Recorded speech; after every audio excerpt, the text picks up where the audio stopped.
কবি বলেন আল মুমিন ফিল মসজিদ কাসসামাকি ফিল মা ওয়াল মুনাফিকু ফিল মসজিদ কাত-তাইরি ফিল কফাসি। এটা আরবি একটি বাক্য।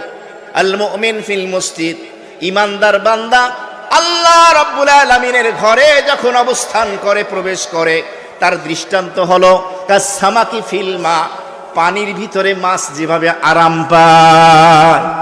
পানির ভিতরে মাছ যতক্ষণ থাকে শান্তি পায়, আরাম পায়, বেঁচে থাকে। পানি থেকে বের করলে ছটফট করে, আর বাঁচতে পারে না। মুমিন আল্লাহর ঘরে ঢুকলে শান্তি পায়, ওই পানির মধ্যে মাছ যেভাবে আরাম পায়। আর মুনাফিকের দৃষ্টান্ত হলো কাত-তাইরি ফিল কফাসি, খাসার ভিতরে পাখি আবদ্ধ করে রাখা আছে, ছটফট করে, কখন দরজা খোলা পাইবে ফুরুত করে উড়ে চলে যাবে। মুনাফিকের অবস্থা হলো এমন, মসজিদে ঢোকার পরে কখন বের হবে এই ফিকিরে থাকে। মিলান কোন অবস্থায় আমরা আছি।